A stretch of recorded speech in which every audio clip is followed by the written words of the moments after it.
बिस्मिल्लाहिर्रहमानिर्रहीम। अस्सलाम वालेकुम नाज़रीन, आप यूट्यूब चैनल देख रहे हैं। मैं इमरान खान हूँ। वज़ारतों को नंबर मिल गए हैं जी। इमरान खान साहब ने अपने वज़ीरों को नंबर लगाए हैं कि कौन सा वज़ीर अच्छा काम कर रहा है और कौन सा अच्छा काम नहीं कर रहा। मेरे ख्याल में वो ये चाहते हैं कि उनके वज़ीरों के हवाले से या उनकी कारकर्दगी के हवाले से एक मुस्बत इमेज जाना चाहिए और डिस्कशन ये होनी चाहिए कि वज़ीर तो बहुत अच्छा काम कर रहे हैं।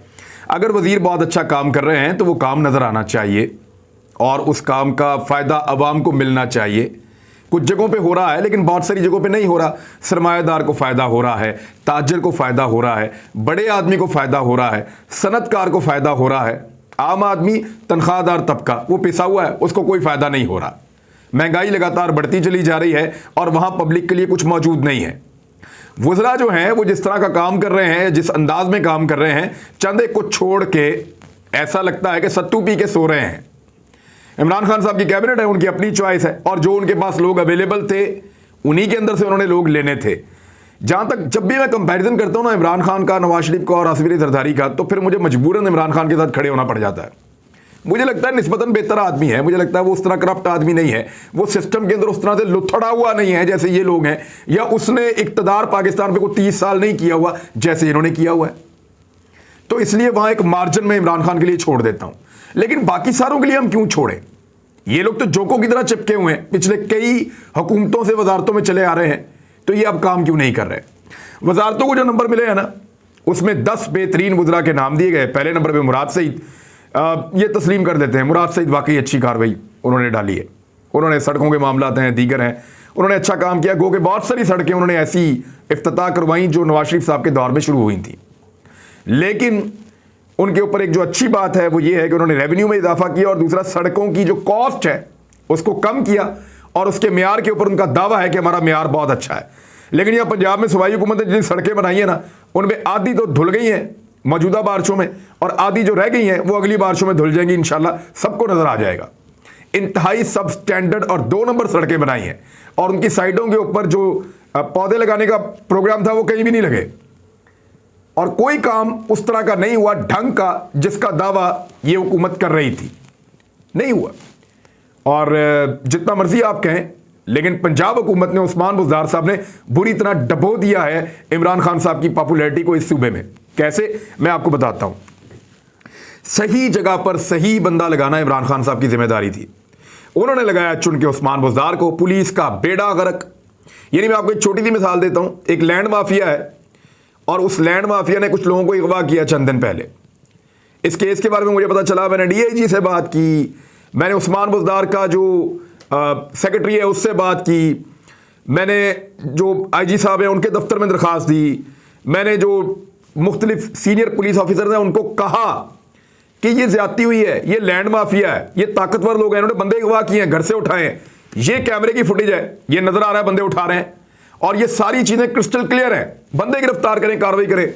अब हुआ क्या है कि चंद दिन पहले मुझे उन लोगों ने दोबारा रब्ता किया। उन्होंने कहा जी आप हम सुलह करने पे मजबूर हो रहे हैं, हालात बहुत ज्यादा खराब हो गए। मैंने कहा जी क्यों, क्या हुआ? उन्होंने कहा जी जो मुद्दई थे वही गिरफ्तार हो गए हैं, जो लोग अगवा हुए थे पुलिस ने उन्हीं को पकड़ के अंदर दे दिया।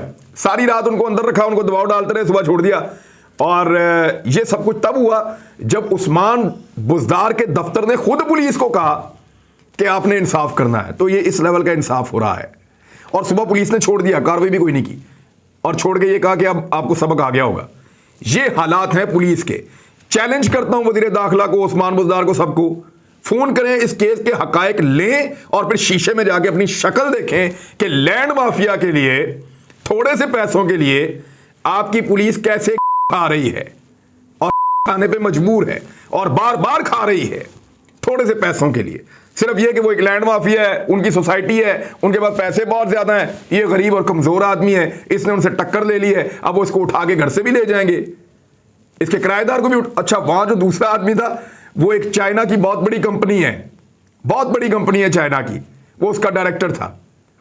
वो चाइनीज एम्बेसी तक रोला पड़ा हुआ है कि ये पाकिस्तान में किस तरह का निजाम है, बंदा ही अगवा कर लिया, घर से उठा लिया और उसकी गाड़ी भी ले गए उठा के, और अभी तक कोई बरामदगी नहीं, सब पैसे ही है। 1 महीना हो गया ये मामला चल रहा है। तो ये तो उस्मान बुज़दार की कारकर्दगी और कारकर्दगी कंटोनमेंट के अंदर जो एक इलेक्शन रह गया था, इनका ये कहना था कि अब हम जीत जाएंगे, तो नून लीग को पहले नंबर पे आई है, नून लीग की जमात, जिसके बारे में हम रोज़ कहते हैं करप्ट है, बेईमान है, दो नंबरी करते हैं, शहबाज शरीफ ने लूटमार की, चपड़ासी का अकाउंट, क्लर्क का अकाउंट, कैशियर का अकाउंट, ड्राइवरों के अकाउंटों के अंदर अरबों रुपए, इतना सारा कुछ हम आपको रोज़ बताते हैं ना, इदारों को गालियां, सब कुछ। लेकिन कंटोनमेंट के अंदर इलेक्शन हुआ है जहां पे फौज का कंट्रोल होता है, उस इलेक्शन में नून लीग पहले नंबर पे 5,000 से ज्यादा वोट, दूसरे नंबर पे आजाद उम्मीदवार 3,000 से ज्यादा वोट, तीसरे नंबर पे 2,000 के करीब वोट लिए हैं सिर्फ पीटीआई ने, यानी नून लीग से आधे से भी कम वोट लिए हैं। ये कंटोनमेंट का लाहौर का एक इलेक्शन रह गया था, ये हो गया है। तो ये उस्मान बुज़दार ने हालत कर दी। बल्दियाती इलेक्शन आप आने दें। पाकिस्तान तहरीक इंसाफ के लोग बहुत ज्यादा इस बात से चिढ़ते हैं और मुझे कहते भी हैं कि आप बुज़दार के इतने खिलाफ क्यों हैं। इसकी करप्शन की दास्तान है, आपको इसके जाने के बाद पता चलेंगी। उस्मान बुज़दार के बेशुमार चीजें हैं, बेशुमार खबरें रोजाना की बुनियाद पर मैं दे सकता हूं, दे दे के थक गया हूं। बाकायदा सीरीज की है, 2 दर्जन खबरें दी इस आदमी के खिलाफ कि ये करप्शन, ये चीजें, ये बदनीयती, ये सारा कुछ इसने किया, लेकिन इसके बावजूद कोई टस से मस नहीं हो रहा। अब आ जाए, ये तो चले इलेक्शन हार गई है और जो तबाही फेरी है वो आपको नजर आ जाएगी आने वाले बल्दियाती इंतखाब में। और उसके बाद भी आपको जितना मर्जी इमरान खान साहब जोर लगा रहे हैं, उनकी पॉपुलैरिटी को उन्होंने खुद ऐसे लोगों के हाथों तबाह करवा लिया है। बहरहाल मुराद सईद की कारकर्दगी अगर कहें तो वो तो ठीक है, ज़ाती तौर पे मैं समझता हूँ। असद उमर, उन्होंने एनसीओसी में बड़ा अच्छा काम किया है, उनकी कारकर्दगी भी आप कह सकते हैं पॉजिटिव है और निस्बतन बेहतर है बाकियों से। रज़ाक दाऊद, मैं मानता हूँ कि उन्होंने जो तजारत के मुशीर हैं, तो तजारत पाकिस्तान ने काफ़ी बेहतर की है और जो ताजिर हैं उनको फ़ायदा पहुँचा है। ख़ास तौर पर जो पाकिस्तान से बाहर मसनूआत भेजते हैं उनको बहुत फ़ायदा हुआ है। एक्सपोर्ट के अंदर पाकिस्तान आगे बढ़ा है, लेकिन इम्पोर्ट का बिल भी बहुत ज़्यादा बढ़ गया है।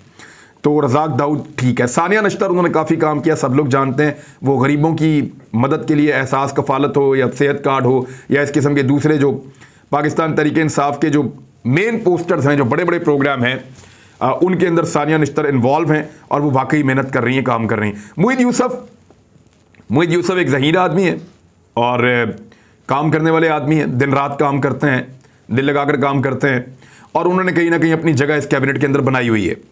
जहाँ तक बात है खुसरू बख्तियार की, पिछली वजारत के अंदर तो 0/0 था, वहाँ पे काम उनके ऊपर बहुत इल्ज़ामात थे, खुराक के हवाले से, चीनी, आटा, बहरान, बहुत सारी चीज़ें। लेकिन अब इंडस्ट्री और प्रोडक्शन से, क्योंकि वज़ीर हैं तो प्रोडक्शन भी बड़ी है, इंडस्ट्री जो है उसको बूम मिला है पाकिस्तान में और उसके आदाद-ओ-शुमार पूरी दुनिया से आ रहे हैं। तो इसलिए खुसरू बख्तियार साहब को कहा जा सकता है कि वो बेहतर वज़ीरों में शामिल हो सकते हैं। बहरहाल जो बाकी वज़ीर हैं जिनको नहीं मिला, उनके अंदर खारजा पॉलिसी, यानी मुईद यूसुफ और शाह महमूद कुरैशी लगभग एक जैसा काम करते हैं। मुईद यूसुफ को टॉप 10 में शामिल किया गया, शाह महमूद को नहीं किया गया।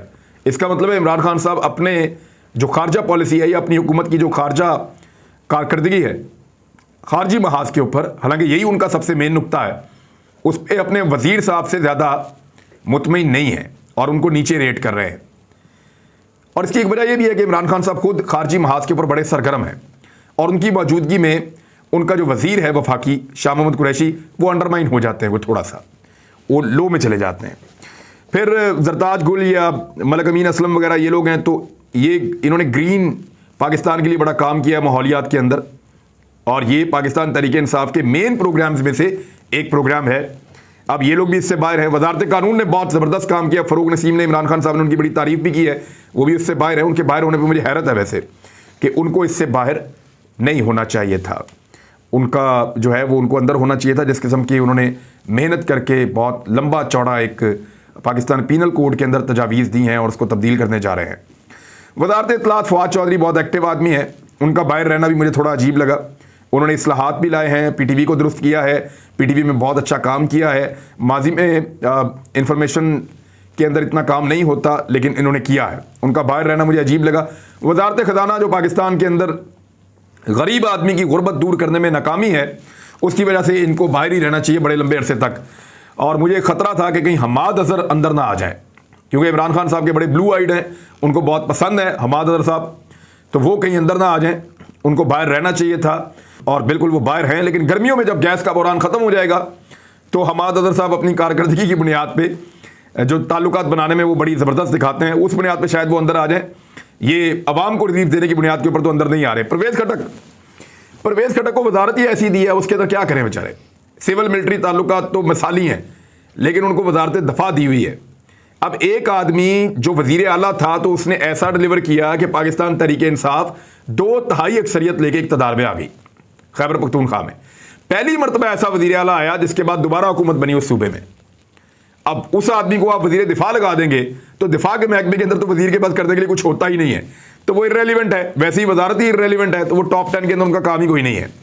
मुझे हैरत हुई है कि ये शीरी मदारी किधर से अंदर घुस गई हैं, शफकत महमूद, ये सारे एवरेज लोग हैं, इन्होंने क्या काम किया है?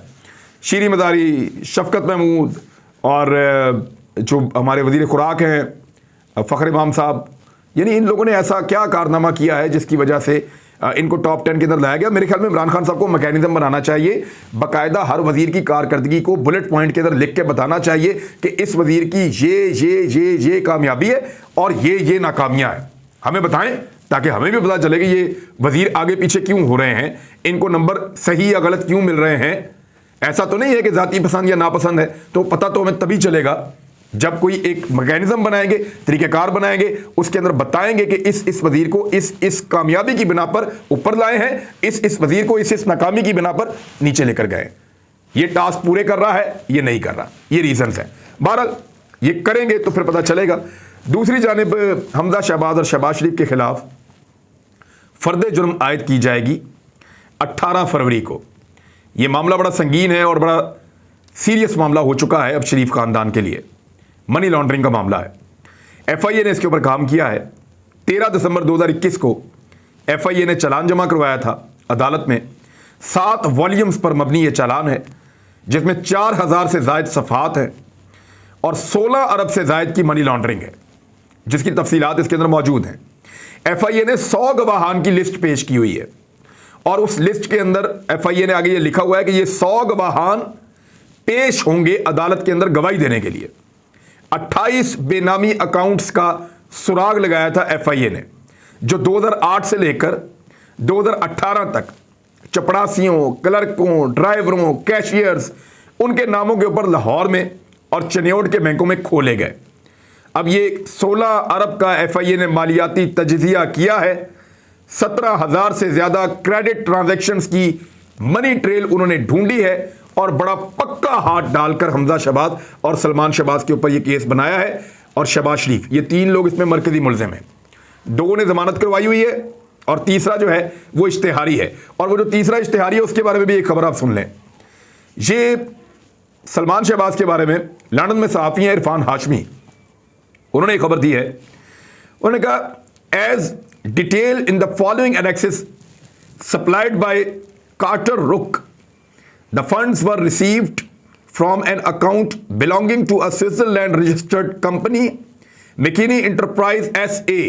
However, a request was made on transfer the funds to the HSBC account which is held by Salman Shahbaz Sharif. यानी अब वो ये बता रहे हैं कि, और ये सलमान शहबाज के बारे में मामला कहाँ से है, ये नेशनल क्राइम एजेंसी ने जो इन्वेस्टिगेशन की थी सलमान शहबाज के खिलाफ, जिसपे शहबाज शरीफ ने रोला डाल दिया था मीडिया के जरिए से कि मैं इंटरनेशनल क्लीन चिट मिल गई, बरतानिया से क्लीन चिट मिल गई, मैं इंटरनेशनल सादिक और अमीन हो गया।